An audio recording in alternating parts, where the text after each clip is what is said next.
Ito po mga kababayan, si Dante Maravillas. Napakaganda nitong mensahe ni Manila Mayor Isko Moreno. Ito yung dapat na tinutularan ng mga politiko. Sabi po ni Yorme, kung meron mang pait sa buhay, akuha niya yung maraming pait. Kausap niya daw mga kababayan yung ating Pangulong Bongbong Marcos. Sumakay sa kotse. Ayan si Isko. Kausap niya daw yung ating Pangulo. Kung meron man ang iyang pait sa buhay, ako ang maraming pait. Tinalo mo ako eh. 31 million eh. Naka 2 million lang ako eh. Bugbog na bugbog ako. Hindi dapat si Sara Duterte naka-tandem. Kayo ni team ng ating Pangulo na lumabas, mas marami pa yung boto ni Sara Duterte kasi yung 31 million na mga Marcos supporters bumoto sa kanya. Habang yung more or less 1 million na mga DDS mga kababayan, di man bumoto sa ating Pangulo. O diba? Ang ibinoto mga kababayan, si Sara lang at yung iba, binoto imbes na yung ating Pangulo, si Leni Robredo. Kaya sabi ni tama ito, sabi ni Yorme Isko Moreno, kung mayroon man anyang taong maraming pait, ako yun, bugbog na bugbog ako, 2 million lang nakuha. You see? Yan sabi ni Isko. In fact, alam mo, nung magkatabi kami ni President Marcos, katabi kami sa kotse, sinakay ako, I told him, ito, sabi ko, alam mo, Mr. President, kung meron mang pait sa buhay, ako ang maraming pait, tinalo mo ako eh. 31 million eh, naka 2 million lang ako. Bugbog na bugbog ako eh. Nagtawanan.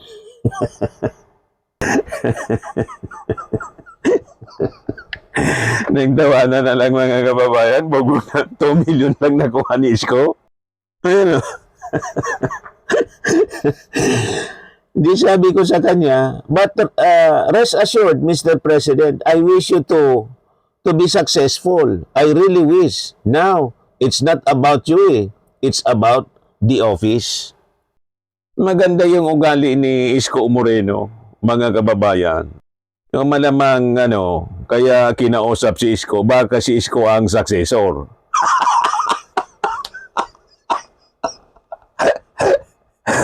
Baka niligawan na si Isko, mga kababayan ng ating Pangulo. Ikaw na niya ang aking magiging successor kasi si Sara, siya sana yung aking babasbasan. Ayun, naging papaitan.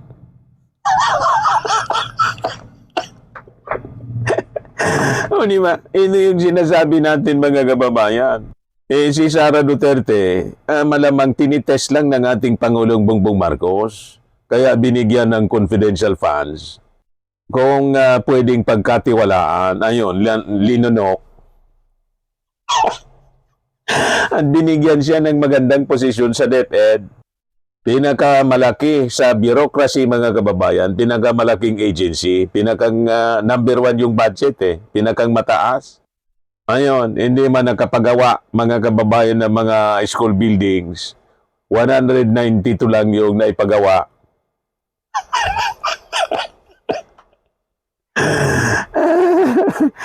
At imbes tumalino yung mga mag-aaral, lalong nabobo. Tinanggal yung mga yung mga visual aids. Ang natutunan kay Sara, yung additional sa vocabulary po, yung salitang tambaloslos at PUTA.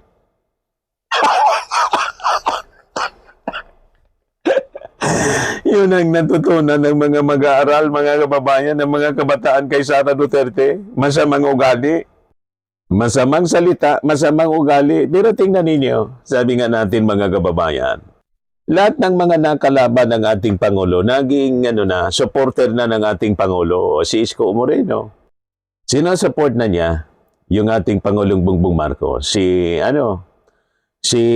Ping Lacson, tumakbong presidente. si Manny Pacquiao.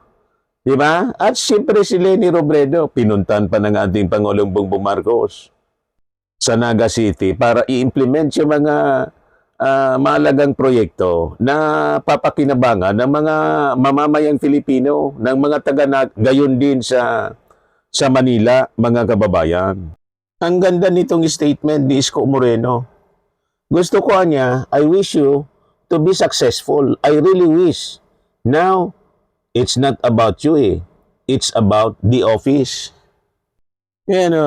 Yung ating Pangulo, magbarkada na ni ayan si Isko Moreno, magbarkada na ng ating Pangulong Bongbong. Yung dating PCO Secretary, si Cesar Chavez, Chief of Staff ni Isko Moreno. Sabi ni Isko, pagbagsak ka, palpa ka, yari kami niya. Yan sabi niya dito. Isko Moreno kay PBBM, pagpalpa ka, yari kami.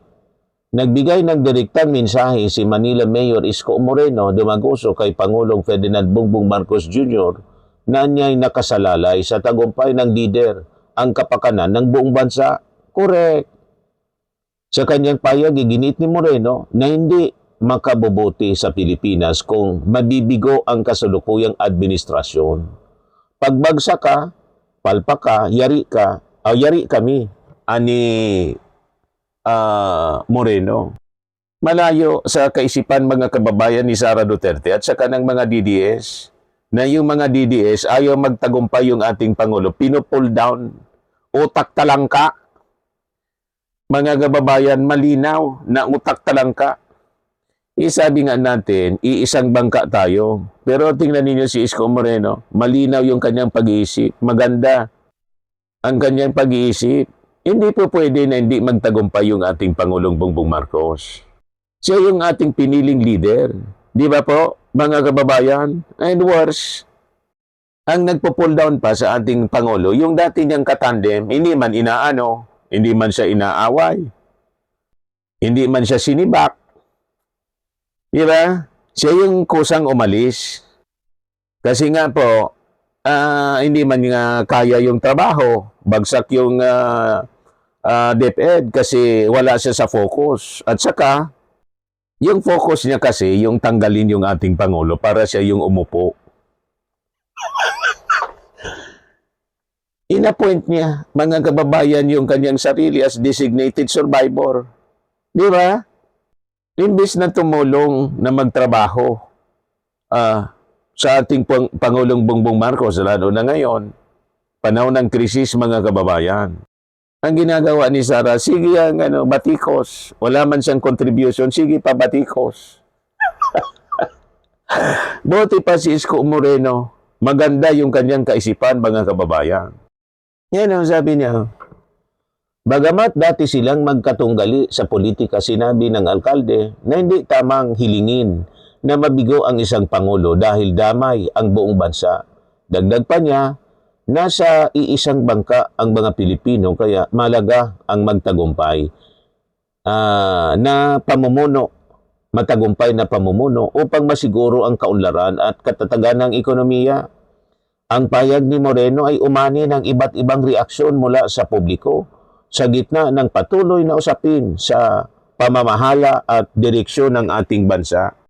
Yung mga DDS ang wish po sa ating Pangulo, matigbak na para makaupo si Sara Duterte. Very selfish, mga kababayan. Pero pakinggan natin yung pahayag po ni Mayor Isko Moreno. Yan o. Si President Marcos, kalaban ko. Nakakompetensya ko yun. Tama ba? Naalala nyo pa? Hollands ako. Dapat, meron akong ampalaya sa buhay. Tama ba? If there will be some bitterness, itinalo ko nun dapat bitter ako. But I did not. Why? I set aside personal emotion. You focus on the job. On the responsibility. Walang politika. Same thing that I gave to other officials. Whether they're congressmen, whether they're councilor, whether they're barangay chairman or kagawad, whoever they are, wala. Kailangan mo isang tabi so that we can move on. And because of that attitude, here we are together, benefiting as local government, as people of Manila. That's why I, your mayor, will continue to do so. Huwag nyo nang masyadong iisipin yung damdaming masasakit na salitang na ibigay sa akin ng araw. Total, ako lang yon. Ang importante, kayo, tao, mamamayan ng lungsod ng Maynila. Di ba? Napakaganda ng mensahe mga kababayan ni Yorme Isko Moreno. Yan ang tunay na leader. Yes, sabi dito ng mga nag-react, mag-iyakan na naman ang mga DDDs pag narinig nila ito. Sabi ng mga DDS mga kababayan, balimbingan niya si Isko. Noong 2025 midterm election, ang kasama si Sara sa stage. Ganon sa politika eh. Di ba? Kailangan man awayin mo yung Pangulo. Unang-una yung ating Pangulo, napakabait, hindi man nangaaway. At hindi siya namumulitika mga kababayan. Leader siya ng buong Pilipinas, ng lahat ng kulay. Kaya nga, wala siyang pinipili na lugar, kahit yung mga lugar na lugar ng kanyang mga kalaban sa politika, tulad ng Naga. At yung Davao nga eh. Di ba? Laging pinupuntahan ng ating Pangulo. Yung Maynila, si Isko Moreno. Kaya mga nakalaban sa politika, sa pagkapangulo ni PBBM, lahat na niya kaibigan. Yung kayo ni Tim yung nang away.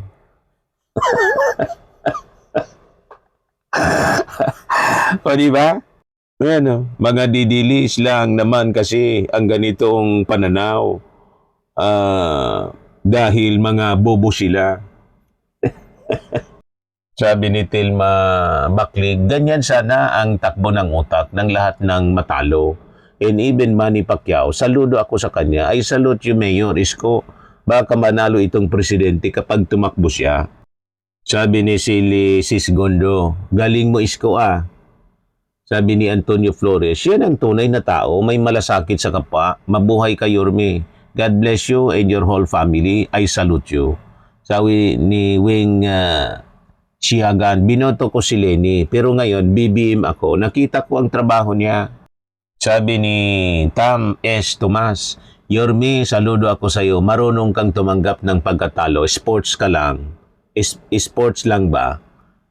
Sabi ni Emmanuel Abling Mamposte, ganyan ang tunay na tao at tunay na Pilipino. Ang iniisip ay para sa kapakanan ng nakakarami, hindi yung sariling ambisyon.